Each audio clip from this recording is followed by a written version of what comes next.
Good afternoon. तो हम लोग स्टमक को ख़त्म करते हैं। स्टमक का जो लास्ट पार्ट है वो पढ़ते हैं। इसमें हम लोग पढ़ेंगे interior of stomach, arterial supply of stomach, Venus drainage, lymphatic drainage और नर्व सप्लाई। ठीक, देखिए समझे। देखिए इंटीरियर में हमें बस कुछ पॉइंट्स ध्यान में रखने हैं, वही इंपॉर्टेंट है, उसके अलावा कुछ भी खास ध्यान में रखना नहीं है। देखिए सबसे पहला इंपॉर्टेंट पॉइंट होता है गैस्ट्रिक पिट्स। ये अच्छा, पहली बात, इंटीरियर का मतलब क्या होता है कि अगर हम लोगों ने स्टमक का मतलब जो अंदर का पार्ट है वो देखना है, उसके मतलब जो उसकी बॉडी वॉल है वो कैसी है, ठीक है, उसमें किस तरह के फोल्ड्स प्रेजेंट हैं, किस तरह के पिट्स प्रेजेंट हैं, कैसा उस सरफेस, हम लोग उस सरफेस की स्टडी कर रहे हैं स्टमक के, ठीक, इंटीरियर सरफेस की। तो सबसे पहली चीज होती है गैस्ट्रिक पिट्स। तो गैस्ट्रिक पिट्स क्या होते हैं? ये स्मॉल डिप्रेशन होते हैं म्यूकोसल सरफेस पे, जिनमें गैस्ट्रिक ग्लैंड्स ओपन करते हैं। तो जो गैस्ट्रिक पिट्स होते हैं basically they are opening of gastric glands, they are opening of gastric gland. जो गैस्ट्रिक ग्लैंड्स होते हैं वो ओपन करते हैं। अच्छा, गैस्ट्रिक ग्लैंड जो होते हैं ये फंडस रीजन और बॉडी रीजन में स्टमक के मेनली प्रेजेंट होते हैं। मेनली स्टमक के बॉडी रीजन और फंडस रीजन। इसका जो गैस्ट्रिक ग्लैंड्स होते हैं वो जनरली मेनली बॉडी में कहाँ पे होते हैं? फंडस रीजन और बॉडी रीजन में। ठीक, नेक्स्ट आ जाओ गैस्ट्रिक रियूगे। देखो गैस्ट्रिक रियूगे क्या होते हैं? प्रोमिनेंट फोल्ड्स इन म्यूकोसा। बस ये उल्टे सीधे फोल्ड्स होते हैं स्टमक में। ठीक, उल्टे सीधे होते हैं। उल्टे सीधे क्यों? क्योंकि आपको मालूम है कि जो हम लोग की जीआईटी होती है उसमें वैसे तो लेयर्स फिक्स होती है, म्यूकोसा, सब म्यूकोसा, मस्कुलरिस में क्या होती है? लॉन्गिट्यूडनल और सर्कुलर। बट स्टमक में आप लोगों को पढ़ा होगा, आप लोगों ने पढ़ा होगा कि एक एक्स्ट्रा लेयर होती है, उसे बोलते हैं ऑब्लिक लेयर। एक एक्स्ट्रा लेयर प्रेजेंट होती है स्टमक में, उसे बोलते हैं ऑब्लिक लेयर। अब जो ऑब्लिक लेयर होती है पूरे स्टमक में नहीं होती, mainly along the greater curvature और फंडस रीजन में होती है। ठीक, तो लॉन्गिट्यूडनल लेयर ऐसी रही, ऑब्लिक लेयर कुछ ऐसे रहेगी। तो ये इरेगुलर फोल्ड्स, इनको बोलते हैं गैस्ट्रिक रियूगे। ठीक, ये कहाँ पे होते हैं? मेनली ग्रेटर कर्वेचर के एरिया में होते हैं। ठीक, अच्छा, बट जो ये होती है ऑब्लिक लेयर, ये लेसर कर्वेचर के पास एब्सेंट होती है। along the lesser curvature it is absent. So gastric rugae longitudinal along lesser curvature and irregular in remaining part. तो ये वही बात लिखी हुई, क्योंकि यहाँ पे सिर्फ longitudinal लेयर है तो यहाँ पे सिर्फ longitudinal fold प्रेजेंट होंगे, और इस एरिया में longitudinal plus inner oblique layer भी है, तो यहाँ पे irregular folds होंगे, लेकिन यहाँ पे folds सिर्फ longitudinal होंगे। समझ रहे हो? ठीक, अब आ जाओ, एक लास्ट पार्ट बचता है, वो होता है हमारा गैस्ट्रिक कैनाल। देखो गैस्ट्रिक कैनाल क्या होता है। सो पहली बात तो गैस्ट्रिक कैनाल हर वक्त प्रेजेंट नहीं होता स्टमक में। जब हम लोग सॉलोइंग करते हैं उस टाइम पे बस ये टेम्पररी एक फरो बनता है। It is a temporary longitudinal furrow form during सॉलोइंग। अच्छा, अब कहाँ बनता है? Between the longitudinal folds of mucosa along the lesser curvature. देखो लेसर कर्वेचर पे मैंने कहा था कि लॉन्गिट्यूडनल ऐसे फोल्ड होते हैं ऐसे, ठीक है, तो ये फोल्ड जो है ये थोड़े सेपरेट आउट हो जाते हैं, थोड़े से दूर दूर हो जाते हैं, मतलब अब तक ये अब ये ऐसे हो गए, ठीक है, एक रास्ता बन गया। इसी रास्ते को हम लोगों ने क्या बोला? गैस्ट्रिक कैनाल बोला। ठीक है, so this canal allows a rapid passage of solid liquids. ये कैनाल का फंक्शन क्या है? ताकि जब भी हमको सॉलो करें, कोई लिक्विड सॉलो करें, तो वो जल्दी से इस कैनाल से पास हो जाए, वो स्टमक के बाकी पार्ट में वो लिक्विड ना फैले, क्योंकि अगर लिक्विड स्टमक के बाकी पार्ट में फैलेगा तो वो स्टमक में जो डाइजेशन हो रहा था उसको इफेक्ट करेगा, क्योंकि स्टमक में एसिडिक पीएच होती है। अगर एसिड पूरे स्टमक में अगर ये लिक्विड पूरे स्टमक में फैल जाएगा तो पीएच क्या होगी? थोड़ी सी डाइल्यूट हो जाएगी, थोड़ी सी बेसिक हो जाएगी, तो डाइजेशन ठीक से नहीं हो पाएगा। तो इसीलिए भगवान ने एक टेम्पररी रास्ता बना दिया कि भैया जो लिक्विड्स होते हैं, जैसे पानी पिया या तुमने कुछ और कोई लिक्विड, कोल्ड ड्रिंक, दारू, वो जल्दी से यहाँ से पास हो जाए। ठीक, तो फायदा है लेकिन एक नुकसान भी है। नुकसान ये कि अगर तुमने कोई ऐसे लिक्विड्स लिए जो कि इरिटेबल हुए, जैसे कि अल्कोहल, ठीक, वो इरिटेबल लिक्विड्स हुए तो वो बार बार इसी एरिया से पास होंगे, और ये एरिया कहाँ पे है? लेसर कर्वेचर के पास। तो इसीलिए लेसर कर्वेचर वाला जो एरिया होता है ये सबसे ज्यादा चांसेस होते हैं कि इसमें अल्सर फॉर्म हो, या कोई डैमेज हो, या कोई कार्सिनोमा हो, मतलब कोई कैंसर बन जाए। ठीक है, सो ये वही पॉइंट लिखा हुआ है, the lesser curvature is subject to maximum insult of the solid spicy food and irritable liquids which makes it more vulnerable to ulceration and carcinomas. ठीक, तो इसमें कुछ हम लोगों ने खास पढ़ा नहीं, बस गैस्ट्रिक कैनाल पढ़ा, गैस्ट्रिक पिट्स पढ़ा और गैस्ट्रिक रियूगे पढ़ा। ठीक, ये था हमारा इंटीरियर ऑफ स्टमक खत्म। अब आ जाओ आर्टेरियल सप्लाई ऑफ स्टमक पे। तो देखो आर्टेरियल सप्लाई मैं तुमसे हमेशा ये करूंगा कि इसको ड्रॉ करो। ठीक है, पहले एक रफ स्टमक बना दो। ठीक, फिर coeliac trunk is branch of abdominal aorta. ठीक, जो सीलियक ट्रंक होती है ये ब्रांच होती है एब्डोमिनल एओर्टा की। एब्डोमिनल एओर्टा क्या होता है वो लोग बाद में पढ़ेंगे, फिलहाल आप बस ये ध्यान रखो, it is a branch of abdominal aorta coeliac trunk. ठीक, अब सीलियक ट्रंक की 3 ब्रांचें होती हैं। देखो जो ये हमारा सीलियक ट्रंक, इससे 3 ब्रांचें निकली, एक लेफ्ट गैस्ट्रिक आर्टरी, एक स्प्लीनिक आर्टरी और एक कॉमन हिपैटिक आर्टरी। लीवर की ओर कॉमन हिपैटिक आर्टरी, स्प्लीन की ओर स्प्लीनिक आर्टरी और एक छोटी सी लेफ्ट गैस्ट्रिक आर्टरी। ठीक, अब ये जो लेफ्ट गैस्ट्रिक आर्टरी है ये स्टमक के, आप देख रहे हो कि कार्डियक वाले एरिया और हल्का सा लेसर कर्वेचर वाले एरिया को सप्लाई कर रही है। ठीक, अभी जो स्प्लीनिक आर्टरी होती है ये तो सप्लाई करेगी फाइनली किसको, स्प्लीन को। यहाँ पे क्या है, यहाँ पे स्प्लीन है, फाइनली ये स्प्लीन को सप्लाई करेगी। बट ये कुछ ब्रांचें देती है जैसे कि शॉर्ट गैस्ट्रिक आर्टरी और left gastro epiploic artery. Short gastric artery, ठीक, और लेफ्ट गैस्ट्रो एपिप्लोइक आर्टरी। देखो जो लेफ्ट गैस्ट्रो एपिप्लोइक आर्टरी है और शॉर्ट गैस्ट्रिक आर्टरी है ये ग्रेटर कर्वेचर वाले एरिया को सप्लाई कर रही है। ठीक, ये वाला हम लोग का पार्ट खत्म हो गया। अब आ जाओ कॉमन हिपैटिक आर्टरी। तो जो कॉमन हिपैटिक आर्टरी है इससे निकलेगी राइट गैस्ट्रिक आर्टरी सीधे। So right gastric artery is a branch of common hepatic artery. ठीक, और एक और ब्रांच कॉमन हिपैटिक आर्टरी की निकलती है, उसे बोलते हैं, मतलब जो कॉमन हिपैटिक आर्टरी है इसकी 2 टर्मिनल ब्रांचेस फाइनली हो जाती हैं डिवाइड। एक ऊपर गई, इसे बोलेंगे हिपैटिक आर्टरी प्रॉपर, ये जाके पूरे लीवर को सप्लाई करेगी। और एक होती है गैस्ट्रोड्यूडनल आर्टरी, क्योंकि ये गैस्ट्रोड्यूडनल जंक्शन के पास आती है, तो इसलिए इसको बोलते हैं गैस्ट्रोड्यूडनल आर्टरी। और गैस्ट्रोड्यूडनल आर्टरी की एक ब्रांच होती है right gastro epiploic artery. Right gastro epiploic artery, और ये सप्लाई करती है थोड़े से पार्ट ऑफ ग्रेटर कर्वेचर को और पाइलोरिक पार्ट को। ठीक, पाइलोरिक एंट्रम कैनाल इनको। और राइट गैस्ट्रिक आर्टरी भी lesser curvature plus pyloric canal, pyloric antrum इन सबको सप्लाई करती है। ठीक, ध्यान से देखें, ज्यादा कंफ्यूजन की जरूरत नहीं, बस हमको ये डायग्राम ध्यान में रखना है। देखो ये सब भूल जाओ कुछ लिखा हुआ है, बस तुम्हें बनाना है सीलियक ट्रंक। अब थोड़ी सी बुद्धि लगानी, थोड़ा सा याद करना है, थोड़ी सी फोटोग्राफिक मेमोरी लाओ अपने अंदर। ये थी कॉमन, ये थी हम लोग की सीलियक ट्रंक। इसकी 3 ब्रांचें निकलेंगी। ठीक, 3 ब्रांचें, एक जाएगी लीवर की ओर, इसे बोलेंगे कॉमन हिपैटिक आर्टरी, एक जाएगी स्प्लीन की ओर, इसे बोलेंगे स्प्लीनिक आर्टरी, और एक निकलेगी लेफ्ट गैस्ट्रिक आर्टरी। ठीक, स्प्लीनिक आर्टरी जाएगी लास्ट में सप्लाई करेगी स्प्लीन को, लेकिन ये 2 ब्रांचें देगी। एक देगी राइट गैस्ट्रो एपिप्लोइक आर्टरी और एक कुछ short gastric artery. Short gastric artery और right gastro epiploic, sorry left gastro epiploic artery, left side है ना, तो लेफ्ट गैस्ट्रो एपिप्लोइक आर्टरी। ठीक, फिर उसके बाद ये जो हमारी कॉमन हिपैटिक आर्टरी थी, एक जाएगी हिपैटिक आर्टरी प्रॉपर लीवर के लिए, एक जाएगी गैस्ट्रोड्यूनल आर्टरी। गैस्ट्रोड्यूनल आर्टरी की एक ब्रांच ये कौन सी है हमारी, राइट गैस्ट्रो एपिप्लोइक आर्टरी। और कॉमन हिपैटिक आर्टरी की डायरेक्ट ब्रांच निकलती है राइट गैस्ट्रिक आर्टरी। ठीक, देखें इसको जैसे बता रहा हूं वैसे एक बार याद करेंगे बना के तो याद हो जाएगा। आपका पर्पस याद करना होना चाहिए। ठीक है, तो वो याद, तो टोटल 5 आर्टरी सप्लाई होती है स्टमक की। Left gastric artery, short gastric artery, left gastro epiploic artery, right gastro epiploic artery, और 5वीं कौन सी थी, 5 हो गई नहीं, sorry, left gastric artery, right gastric artery, left gastro epiploic artery, right gastro epiploic artery और शॉर्ट गैस्ट्रिक आर्टरी। ठीक, एक बार ये फिगर ड्रॉ करेंगे बुद्धि से तो याद हो जाएगा। अब जो इसका वीनस ड्रेनेज होता है स्टमक का, वो बिल्कुल सेम होता है। जैसे जैसे आर्टरी के नाम है वैसे वैसे वेन्स के नाम है। ठीक, left gastric when, right gastric when, right gastro epiploic when, left gastro epiploic when और शॉर्ट गैस्ट्रिक वेन। और इनकी पोजीशन भी बिल्कुल वैसी ही है जैसे आर्टरी है, जहां जहां आर्टरी उसके करेस्पॉन्डिंग वेन्स चलती हैं। ठीक, बस आपको ध्यान रखना कि ड्रेन किसमें किसमें करती है। तो ध्यान रखना कि जो लेफ्ट गैस्ट्रिक वेन है और राइट गैस्ट्रिक वेन है ये ड्रेन करती है डायरेक्टली पोर्टल वेन में, डायरेक्टली ड्रेन करती है पोर्टल वेन में। ठीक, जो राइट गैस्ट्रो एपिप्लोइक वेन होती है, राइट वाली, सिर्फ राइट वाली, वो ड्रेन करती है सुपीरियर मेसेंट्रिक वेन में, सुपीरियर मेसेंट्रिक वेन में। और जो लेफ्ट गैस्ट्रो एपिप्लोइक वेन और शॉर्ट गैस्ट्रिक वेन है ये ड्रेन करती हैं स्प्लीनिक वेन में। देखो ये लोग डायरेक्टली या इनडायरेक्टली हमेशा पोर्टल वेन में ही ड्रेन करेंगे। ठीक है, ये जो सुपीरियर मेसेंट्रिक वेन है ये ड्रेन करती है पोर्टल वेन में, स्प्लीनिक वेन ड्रेन करती है फाइनली पोर्टल वेन में। तो डायरेक्टली या इनडायरेक्टली इनको जाना तो पोर्टल वेन में ही है, बट ये दोनों डायरेक्ट ड्रेन करती हैं लेफ्ट और राइट गैस्ट्रिक वेन, बाकी ये तीनों इनडायरेक्ट करती हैं। ठीक है, ये ध्यान रखना, इसका ये है ब्लैक वाला और इन दोनों का ये ग्रीन वाला। ठीक है, ये कटा है, ये कुछ भी नहीं है। ठीक, चलो ये खत्म हो गया वीनस ड्रेनेज, बिल्कुल करस्पॉन्डिंग आर्टरी ड्रेनेज के था। अब आया सबसे इंपॉर्टेंट नर्व सप्लाई। देखो जो नर्व सप्लाई है स्टमक की, एक मिनट, नहीं नर्व सप्लाई से पहले लिम्फेटिक ड्रेनेज रह गया होगा यार। हाँ, लिम्फेटिक ड्रेनेज समझो। देखो लिम्फेटिक ड्रेनेज पढ़ने के लिए हम लोग स्टमक को 4 एरियाज में डिवाइड करते हैं। ठीक, area number 1, area number 2, area number 3, area number 4।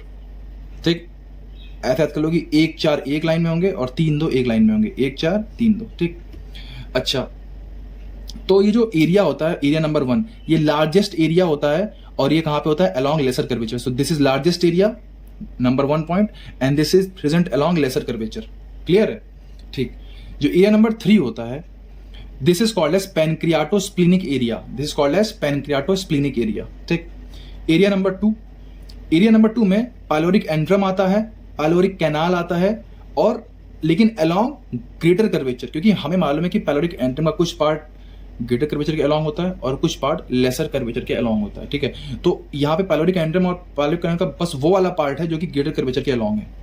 ठीक, और जो एरिया नंबर 4 है, इसमें भी पाइलोरिक एंट्रम है और पाइलोरिक कैनाल ही है, but along the lesser curvature. ठीक है, अच्छा, अब हम लोगों ने एरिया क्यों बनाया भैया? तो एरिया इसलिए बनाया क्योंकि इस पर्टिकुलर एरिया का जो लिम्फ होता है वो एक पर्टिकुलर लिम्फ नोड में जाता है, इस पर्टिकुलर एरिया का दूसरे लिम्फ नोड में, इसका तीसरे, इसका चौथे, फिर वो कॉमनली जाते हैं सीलियाक नोड्स में और वो ड्रेन करता है थोरैसिक डक्ट में। ठीक, तो इसीलिए हम लोगों ने 4 रूम बना दिए।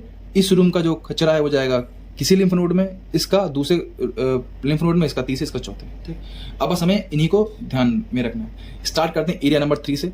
जैसा एरिया वैसा लिम्फ नोड। नाम था एरिया का पैनक्रियाटोस्प्लिनिक एरिया, तो जो लिम्फ नोड होगा वो होगा पैनक्रियाटिक स्प्लिनिक लिम्फ नोड्स। तो ये एरिया नंबर जो 3 होगा ये ड्रेन करेगा पैनक्रियाटोस्प्लिनिक नोड्स में। एरिया नंबर जो 2 होगा, ठीक, अब एक चीज आप नोटिस करें, अगर आपने आर्टेरियल सप्लाई को ठीक से पढ़ा होगा, मैंने इसका डायग्राम बनाया होगा, तो मतलब मैं ये नहीं कह रहा कि पूरा सेम है, बट 70% जहां जहां आर्टरी थी उन्हीं के नाम पे लिम्फ नोड के नाम रखे गए। ठीक, देखो यहाँ पे कौन सी आर्टरी सप्लाई थी, राइट गैस्ट्रो एपिप्लोइक आर्टरी थी, तो यहाँ पे जाएगा राइट गैस्ट्रो एपिप्लोइक नोड्स। तो जो एरिया नंबर 2 है ये ड्रेन करेगा राइट गैस्ट्रो एपिप्लोइक नोड्स में। ठीक, अच्छा, और एरिया 2 का ही कुछ पार्ट, एरिया 2 का ही कुछ पार्ट ड्रेन करेगा पाइलोरिक नोड्स में, पाइलोरिक नोड्स में। ठीक, अब आ जाओ एरिया नंबर 1। तो पूरा का पूरा एरिया नंबर 1 ड्रेन करता है लेफ्ट गैस्ट्रिक आर्टरी थी वहां पे, तो ये लेफ्ट गैस्ट्रिक नोड्स में ड्रेन करता है, लेफ्ट गैस्ट्रिक नोड्स में। एरिया नंबर 4 को की आर्टरी सप्लाई थी राइट गैस्ट्रिक आर्टरी, तो ये पूरा ड्रेन करता है राइट गैस्ट्रिक नोड्स में। ठीक, और एरिया नंबर 4 का एक कुछ पार्ट ड्रेन करता है हिपैटिक नोड्स में। Hepatic nodes along the liver था, यहाँ पे हिपैटिक आर्टरी थी, याद करो। अब कुछ नहीं करना, आपको पहले 4 एरिया बनाने हैं। यहाँ पे pancreaticosplenic lymph node, right gastro epiploic, ठीक, यहाँ पे left gastric nodes, right gastric nodes, pyloric nodes, hepatic nodes. ठीक, अब देखो इस एरिया का जो पूरा लिम्फ होगा वो जाएगा लेफ्ट गैस्ट्रिक नोड्स में, एरिया नंबर 1 का। फाइनली वो सब कहाँ जाएगा, सीलियाक नोड्स में। ऐसे ही एरिया नंबर 4 का कुछ लिम्फ जाएगा राइट गैस्ट्रिक नोड में, कुछ लिम्फ जाएगा हिपैटिक नोड्स में, लेकिन हिपैटिक नोड्स फाइनली कहाँ पे जाएंगे, सीलियाक नोड्स में। ठीक, ऐसे जो पाइलोरिक नोड्स होते हैं जो एरिया नंबर 2 से कुछ लिम्फ को ड्रेन कर रहे थे, मेन तो राइट गैस्ट्रिक एपिप्लोइक नोड्स कर रहे थे, बट कुछ ये भी कर रहे थे पाइलोरिक नोड्स, ये भी फाइनली कहाँ पे जाएंगे, हिपैटिक नोड्स में, और हिपैटिक से कहाँ जाएंगे, सीलियाक नोड्स में। अब मेरी बात को ध्यान रखो, देखो जो रास्ते हम लोग बनाते हैं यहाँ से यहाँ, यहाँ से यहाँ, यहाँ से यहाँ, ये रास्ते बिल्कुल फिक्स नहीं होते, बिल्कुल फिक्स नहीं होते। ऐसा बिल्कुल भी नहीं है कि कुछ लिम्फ यहाँ यहाँ जरूर ही जाएगा और फिर यहाँ से होकर यहाँ जाएगा, नहीं, पक्का नहीं होता। हम बोलते हैं कि ज्यादातर ऐसा होता है कि कुछ पार्ट इसमें आता है, कुछ पार्ट इसमें जाता है, ज्यादातर ऐसा होता है। क्या पता पाइलोरिक से सीधे यहाँ पे जा रहा हूँ सीलियाक नोड में, हमें क्या पता जा रहा हूँ। ठीक, बट ये जो रास्ते बनाए जाते हैं ये कि मतलब ज्यादातर लिम्फ जो होता है वो पाइलोरिक का वो हिपैटिक में जाता है, फिर हिपैटिक से सीलियाक में जाता है। ठीक है, तो आप ये रास्ते जरूर बना के देखें। चलो अब देखो ये हो गया लिम्फ का हमारा सर्कुलेशन स्टमक का, बहुत इंपॉर्टेंट है। अच्छा, ये जो पाइलोरिक एंट्रम और पाइलोरिक कैनाल होती है अलोंग ग्रेटर कर्वेचर, ये वाला एरिया, एरिया नंबर 2 जो होता है, ये कॉमनेस्ट साइट होता है गैस्ट्रिक कार्सिनोमा के लिए। This is the commonest site for gastric carcinoma. ठीक, अच्छा, तो इस एरिया का लिम्फ कौन ड्रेन कर रहा है, राइट गैस्ट्रो एपिप्लोइक नोड्स या फिर पाइलोरिक नोड्स। ठीक, चाहे कोई भी नोड्स हो, फाइनली इनको ड्रेन करना है थोरैसिक डक्ट में। मैंने आपको कहा था कि thoracic duct is the largest lymphatic vessel of our body. ठीक, तो इन सबको फाइनली ड्रेन करना है कहाँ पे, थोरैसिक डक्ट में। ठीक, सो यहाँ पे मान लो कैंसरस लिम्फ था, वो कहाँ पे चला गया, इन नोड्स में, यहाँ से गया कहाँ पे, थोरैसिक डक्ट में। अब जो थोरैसिक डक्ट में होती है वहां से ऐसा देखा गया है कि जनरली जो स्टमक का लिम्फ होता है वो जाता है लेफ्ट सुप्रा क्लेविकुलर लिम्फ नोड्स में, लेफ्ट सुप्रा क्लेविकुलर लिम्फ नोड्स में। ये आदमी है मान लो, तो यहां पे जो उसके लिम्फ नोड होते हैं लेफ्ट सुप्रा क्लेविकुलर लिम्फ नोड, उनमें जाता है। ठीक है, तो वो जो लिम्फ होगा उसमें आ जाएगी स्वेलिंग। जब किसी का गैस्ट्रिक कार्सिनोमा होगा, किसी के स्टमक कैंसर होगा, सो वो जो स्टमक हो, तो वो जो लिम्फ नोड होगा लेफ्ट सुप्रा क्लेविकुलर लिम्फ नोड, उसमें आ जाएगी स्वेलिंग, और अब उस फूले हुए लेफ्ट सुप्रा क्लेविकुलर लिम्फ नोड को हम लोग बोलेंगे विर्चोज नोड। क्या बोलेंगे? विर्चोज नोड, विर्चोज नोड या फिर विर्चोज लिम्फ नोड। और ये विर्चोज लिम्फ नोड का पाया जाना किसी भी आदमी में, this is the earliest sign of gastric carcinoma, this is the earliest sign of gastric carcinoma. और हम लोग इसको बोलते हैं Troisier's sign, Troisier's sign. So what is Troisier's sign? Troisier's sign is the swallowed of left supraclavicular lymph node in a person suffering from gastric carcinoma। ये earliest sign होता है उस पेशेंट का।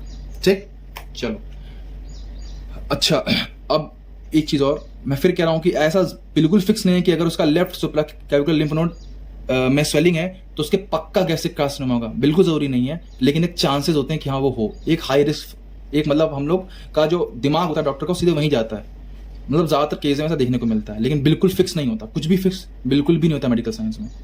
ठीक, अब आते हैं हम लोग सबसे इंपॉर्टेंट पार्ट नर्व सप्लाई पे।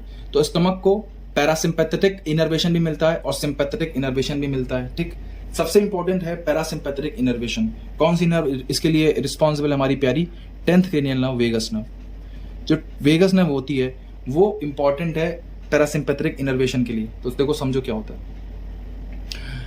एक होती है लेफ्ट वेगस नर्व, देखिए क्योंकि ये वेगस नर्व क्या है, क्रेनियल नर्व है, तो वो ऑब्वियसली बात है पेयर में होगी। ठीक है, तो जो हमारी, पहले मैं बात करते हैं लेफ्ट वेगस नर्व की। जो हमारा लेफ्ट वेगस नर्व है उससे मेनली एक ट्रंक निकलता है, उसे बोलते हैं एंटीरियर वेगल ट्रंक। देखो anterior vagal trunk mainly derive होता है लेफ्ट वेगस नर्व से मेनली, मतलब इसका जो मेन पार्ट है वो लेफ्ट वेगस नर्व ही बनाती है, लेकिन कुछ पार्ट राइट वेगस नर्व भी बनाती है। ठीक, so anterior vagal trunk this is derived from left vagus nerve. ये है लेफ्ट वेगस नर्व। ठीक, ट्रंक का मतलब क्या? सिंपल एक ब्रांच, वेगस नर्व की एक ब्रांच, लेफ्ट वेगस नर्व की एक ब्रांच होती है एंटीरियर वेगल ट्रंक। ठीक, अब ये सप्लाई करती है स्टमक को, तो कैसे करती समझो। देखो एंटीरियर वेगल ट्रंक जैसे ही आती कार्डियक ऑरिफिस के पास, इसके 3 पार्ट हो जाते हैं, इसके 3 पार्ट हो जाते हैं। ध्यान रखो, चाहे कोई भी ट्रंक हो, जैसे ही वो कार्डियक ऑरिफिस के पास आएगा उसके 3 पार्ट हो जाएंगे। ये एंटीरियर वेगल ट्रंक है, इसका मतलब ये स्टमक के एंटीरियर साइड को सप्लाई कर रहा है। एक होगा पोस्टीरियर वेगल ट्रंक, वो स्टमक के पोस्टीरियर साइड को सप्लाई करेगा। ठीक, अभी हम लोग पढ़ रहे हैं एंटीरियर वेगल ट्रंक कहां से आया? लेफ्ट वेगस नर्व से। कार्डियक ऑरिफिस पर इसकी 3 ब्रांचें होती हैं। सिंपल सी, एक जो ब्रांच आएगी लीवर की ओर, इसे बोलेंगे हेपेटिक ब्रांच। एक ब्रांच जाएगी सिलेरी गैंग्लियन में, इसे बोलेंगे सीलियक ब्रांच, इसे क्या बोलेंगे? Coeliac branch. ठीक, और एक ब्रांच जाएगी along the lesser curvature of stomach, और हम लोग इसे बोलेंगे गैस्ट्रिक ब्रांच, जैसे बोलेंगे नर्व ऑफ लेटर जेट, इसे क्या बोलेंगे? Nerve of Latarjet. पूरी क्या है? Nerve of Latarjet. और इसकी छोटी छोटी ब्रांचेस जो हैं ये स्टमक को सप्लाई कर रही हैं। ठीक है जी, बहुत अच्छी बात। कुछ नहीं है, एंटीरियर वेगल ट्रंक कहां से? लेफ्ट वेगस नर्व से। कार्डियक ऑरिफिस के पास 3 ब्रांच, एक है लीवर की ओर हेपेटिक ब्रांच, एक है सीलियक गैंग्लियन की ओर, उसे बोला सीलियक ब्रांच, और एक गई स्टमक के लेसर कर्वेचर के अलोंग, इसे हम लोगों ने बोला गैस्ट्रिक ब्रांच या फिर नर्व ऑफ लेटर जेट। ठीक, अब आ जाओ पोस्टीरियर वेगल ट्रंक पे। तो जो पीछे की साइड सप्लाई करती है वो मेनली करती है राइट वेगस नर्व। जो राइट वेगस नर्व होती है उसकी एक ब्रांच होती है, उसे हम लोग बोलते हैं पोस्टीरियर वेगल ट्रंक। ठीक, वही आई कहां पे? कार्डियक ऑरिफिस के पास। देखो डॉटेड का मतलब, ये देखो ये सब डॉटेड है यार। ठीक है, इसको ऐसे मत समझना, सब डॉटेड है, मतलब सब कुछ पीछे हो रहा है स्टमक के, ये स्टमक के आगे नहीं है। ये सब स्टमक के आगे हो रहा था, ये सब स्टमक के पीछे हो रहा है। ठीक, डॉटेड है, मैं गलती से मैंने लाइन डॉटेड है बेटा, लाइन। ठीक, अब देखो समझो।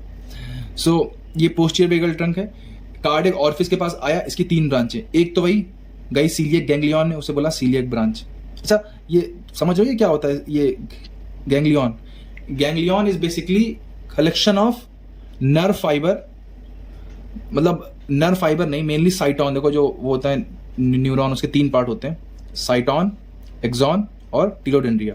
ठीक है, तो ये कलेक्शन ऑफ साइटॉन होता है आउटसाइड द सीएनएस, इसे हम लोग बोलते हैं गैंग्लियन। ठीक है, तो मतलब समझ लो मीटिंग हो रही है, जैसे यहां से एक नर्व जाएगी, मतलब जो मेन ब्रांच होगी वेगस नर्व की, वो कुछ हिस्सा यहाँ पे जाएगी। ये गैंग्लियन का मतलब होता है कि एक मीटिंग चल रही है यहाँ पे। ठीक, इस मीटिंग से जो भी इंफॉर्मेशन आएगी, क्या स्टमक का ये इंक्रीज कर दो सिक्रीशन या डिक्रीज कर दो, फिर वो ये फॉलो करेगी बस। ठीक, ये सब हम लोग पढ़ेंगे अच्छे से उसमें न्यूरो में। फिलहाल पर ध्यान रखो कि कार्डियक ऑरिफिस के पास सीलियक ब्रांच। ठीक, मतलब कार्डियक ऑरिफिस के पास 3 ब्रांच, एक है सीलियक ब्रांच, दूसरी वही गैस्ट्रिक ब्रांच जैसे यहाँ पे थी नर्व ऑफ लेटरजेट, इसे क्या क्या बोला, नर्व ऑफ लेटरजेट। ये भी कहाँ है, along the lesser curvature but on the posterior side of stomach. और एक यहाँ पे जा रही थी लीवर की ओर, hepatic branch anterior vagal trunk में, लेकिन यहाँ पे कह रही है कि मैं लीवर की ओर नहीं जाऊंगी, मैं जाऊंगी फंडस की ओर, क्योंकि बेचारा फंडस अकेला है, अब तक उसे किसी ने सप्लाई नहीं करा तो उसे सप्लाई मैं करूंगी। तो इसका नाम रखा गया nerve of Grassi, nerve of Grassi, this supply fundus. So fundus is supplied by posterior vagal trunk, ठीक, और या फिर nerve of Grassi which is a branch of posterior vagal trunk, ठीक। ये हो गया हमारा पैरासिम्पैथेटिक इनर्वेशन, खत्म। इसको 2 बार बनाओगे समझोगे, कुछ भी मैंने खास बताया नहीं। लेफ्ट वेगस नर्व की branch, anterior vagal trunk, cardiac orifice के पास 3 ब्रांच, एक लीवर की और हिपैटिक, एक सीलियक गैंग्लियन की और एक गैस्ट्रिक ब्रांचेस या फिर नर्व ऑफ लेटरजेट, ठीक। पीछे की ओर पोस्टीरियर वेगल ट्रंक, उसकी भी 3 branches, celiac branch, gastric branch और nerve of Grassi supply fundus, ठीक। अब आ जाओ हम लोग पढ़ते हैं इसके अप्लाइड पार्ट पे। तो देखो कभी कभी क्या होता है कि हमें वेगस नर्व को काटना पड़ता है, ब्लॉक करना पड़ता है। कई रीजन हो सकते हैं उसके, किसी के स्टमक में अल्सर फॉर्म हो गए हैं, ठीक है, या फिर हमें कोई सर्जरी करनी है जिसकी वजह से हमें इसको हटाना पड़ रहा है, वेगस नर्व को काटना पड़ रहा है। काटने का मतलब ये नहीं काट के हटा देंगे, मतलब कुछ देर के लिए उसकी सप्लाई को रोकते हैं, ठीक। तो हम लोग इससे बोलते हैं वैगोटॉमी। वैगो का मतलब वेगस नर्व को काट देना, वैगोटॉमी, ठीक। अब वैगोटॉमी जो होती है ये 3 टाइप की हो सकती है। ट्रंकल वेगोटॉमी, ट्रंकल वेगोटॉमी, देखो नाम ही से क्लियर है कि हमने ट्रंक को ही काट दिया, हमने पूरे ट्रंक को ही हटा दिया। नेक्स्ट होती है सेलेक्टिव वेगोटॉमी। इसमें हम लोग क्या करते हैं, इन दोनों ब्रांचेस को तो बचा के रखते हैं, इन दोनों ब्रांचेस को बचा के रखते हैं, बट ये जो हमारी ये गैस्ट्रिक ब्रांच होती है, नर्व ऑफ लेटरजेट, इसको हटा देते हैं, काट देते हैं इसको, ठीक। लेकिन इन दोनों में दिक्कत है। दिक्कत क्या समझो, देखो ये पैरासिम्पैथेटिक इनर्वेशन है।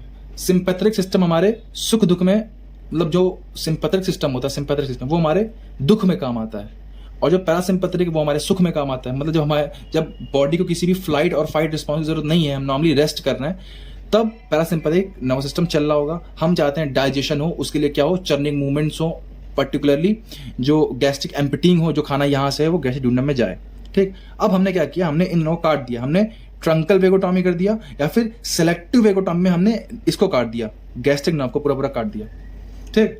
तो अब इसी नर्व की वजह से गैस्ट्रिक इम्पटिंग हो रही थी, गैस्ट्रिक मतलब जो खाना जो था स्टमक का वो ड्यूडेनम में पास हो रहा था, तो वो पास हो पाएगा, अब वो नहीं पास हो पाएगा, नहीं पास हो पाएगा, तो गैस्ट्रिक इम्पटिंग इफेक्टेड रहेगी। तो ये दिक्कत वाली बात है, ठीक। अच्छा, गैस्ट्रिक एम्पटिंग दिक्कत वाली बात ड्यूडेनल अल्सर में थोड़ी सी ज्यादा हो जाती है। देखो समझो चीज को, थोड़ा सा डीप है लेकिन समझना, कुछ इसमें बहुत बड़ी रॉकेट साइंस नहीं है। मान लो ये ड्यूडेनम है, इसमें अल्सर हो गया, ड्यूडेनल अल्सर, ठीक है। अब अल्सर वगैरह क्या होते हैं कि यार अगर एसिड इस पार्ट में आएगा तो ये अल्सर और इरिटेट करेगा तुमको, और तुम्हें बहुत तेज का दर्द होगा, ठीक।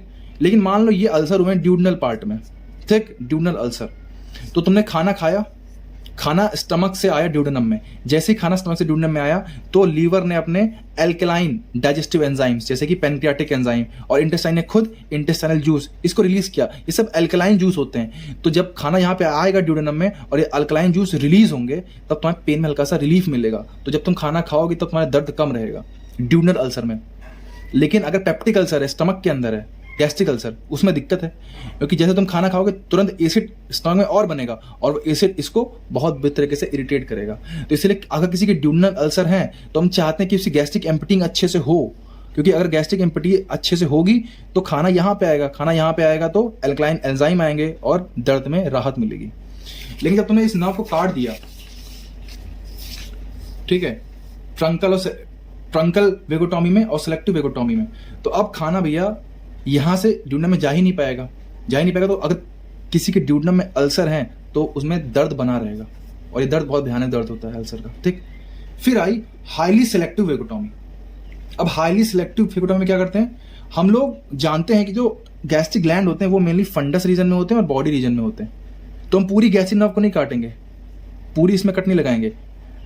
हम लोग क्या करेंगे कि वो पार्ट, जैसे कि ये वाला पार्ट 1, 2, 3, ये मेनली गैस्ट्रिक और फंडस रीजन को सप्लाई कर रहा है उसमें पेरिस्टाल्सिस करवा रहा है। तो हम बस इन 3 नर्व को काट देंगे, मतलब एक एग्जांपल बता रहा हूं कि बस इन 3 को काट देंगे और ये वाला पार्ट गैस्ट्रिक एम्पटिंग करवा रहा था, क्योंकि जब यहाँ पे पेरिस्टाल्सिस होगी तब खाना यहाँ से यहाँ जाएगा। तो जो ये वाली 3 नर्व थी ये गैस्ट्रिक एम्पटिंग में हेल्प करवा रही थी, मतलब गैस्ट्रिक ब्रांचेस की जो लास्ट की 3 नर्व थी ये गैस्ट्रिक एम्पटिंग करवा रही थी, तो इनको नहीं काटेंगे, समझ रहे हो। अब हम इन गैस्ट्रिक ब्रांचेस में भी सिलेक्टिव हो गए। ये जो नर्व ऑफ लेटर जेट थी पूरी, इसकी जो ब्रांचेस थी इसमें हम लोग सेलेक्टिव हो गए। कुछ ब्रांचों को तो काट दिया लेकिन कुछ को बनाए रखा ताकि वो गैस्ट्रिक एम्पटिंग करवाएं। इसे बोलते हैं highly selective vagotomy, and this is procedure of choice in duodenal ulcer. अगर किसी के ड्यूडनल अल्सर है तो ये प्रोसीजर ऑफ चॉइस होता है, ठीक। चलो अब आ जाओ, लास्ट पार्ट है सिंपैथेटिक इनर्वेशन पे। तो सिंपैथेटिक इनर्वेशन में ज्यादा कुछ ध्यान रखना नहीं है, बस इतना ध्यान रखना है कि फाइबर जो होते हैं वो T6 से T10 स्पाइनल सेगमेंट से अराइज होते हैं सिंपैथेटिक नर्व्स के, ठीक है। और वो ग्रेटर स्प्लैंक्निक नर्व, सीलियक और हिपैटिक प्लेक्सेस में जाते हैं। Fibres derived from T6 to T10 spinal segment via greater splenic nerve, celiac and hepatic plexus, ठीक। तो T6 और T10 से फाइबर्स बने, T6 से T10 से फाइबर्स बने, ठीक। और फिर वो ग्रेटर स्प्लैंक्निक नर्व या सीलियक प्लेक्सेस या हिपैटिक प्लेक्सेस के थ्रू स्टमक को सप्लाई करते हैं, ठीक। अच्छा, sympathetic system is the chief pathway for pain sensation of stomach. अगर आपके पेट में दर्द हो रहा है तो समझो कि आपका सिंपैथिक सिस्टम काम कर रहा है, क्योंकि दर्द आपके पेट में कभी भी पैरासिम्पैथिक की वजह से नहीं होगा। लास्ट कि ये वाला जो पूरा सिस्टम होता है ये होता है वैजोमोटर इन नेचर। देखो सिंपैथिक का मतलब क्या होता है, दुख का साथी। मान लो फ्लाइट एंड फाइट रिस्पॉन्स आपकी बॉडी में आ गया, आपके सामने आके शेर खड़ा हो गया, तो आपकी बॉडी डाइजेशन करवाएगी, आपको भगाएगी। उसका मेन काम होगा भैया तुम भागो, डाइजेशन तो बाद में हो जाएगा, ठीक है। तो ये चीफ पाथवे होता है, तो ये होता है वैजोमोटर इन नेचर, मतलब ये डाइजेशन को रोक देता है और गैस्ट्रिक एम्पटिंग करवाता है, मतलब खाने को बाहर निकलवाता है स्टमक से, डाइजेशन को बीच में रोक के खाने को बाहर निकलवाना, ठीक है। तो this is vasomotor in nature, ठीक। Next, motor to pyloric sphincter. इसका काम होता है पाइलोरिक स्फिंक्टर को खुलवाना जल्दी से, कि भैया स्फिंक्टर खुलो, खाना जल्दी से ड्यूडेनम में पास हो जाओ, ठीक। But inhibitory to the remaining gastric musculature. लेकिन जो बाकी के रिमेनिंग जो मस्कुलेचर होते हैं स्टमक के, जैसे कि गैस्ट्रिक रियूगे, वो फोल्ड्स वगैरह, जो उनमें पेरिस्टाल्सिस हो रहा था उनको रोक देता है, क्योंकि ये चाहता नहीं कि डाइजेशन हो। वो पेरिस्टाल्सिस क्यों हो रहा था, ताकि डाइजेशन हो, तो उसने उसको रोक दिया गैस्ट्रिक, और जो पाइलोरिक स्फिंक्टर था उसको ओपन कर दिया, खाने को तुरंत स्टमक से, भले डाइजेशन हुआ हो या ना हुआ हो, डाइजेशन जो बाद में हो जाएगा, खाना तो तुम बाद में भी खा लोगे, लेकिन पहले जान बचना जरूरी है। तो ये क्या करता है, ये उन पेरिस्टाल्सिस को रोकता है जो कि डाइजेशन करवाते हैं, लेकिन उन पेरिस्टाल्सिस को प्रमोट करवाता है जो कि खाने को स्टमक से बाहर निकलवाते हैं, जैसे कि इस पाइलोरिक स्फिंक्टर को रिलीज करना। और वैजोमोटर नेचर होता है इसका, ताकि बाकी के पार्ट में खाना जल्दी जल्दी पास होता रहे, ठीक है। तो सिंपैथिक इतना ही था, मेनली आपको पैरासिम्पैथिक वाला ध्यान रखना था। ये स्टमक हम लोगों ने कंप्लीटली खत्म कर दिया, हर एक चीज पढ़ ली। अच्छा, कुछ चीजें मैंने बोली हैं, जैसे कि ट्राउजर साइन, विर्चोज नोट बोली हैं, लेकिन लिखवाई नहीं है, तो उनको आप लोग लिख लें, नोट्स जब बनाएं तो लिख लें, ठीक है। Thank you.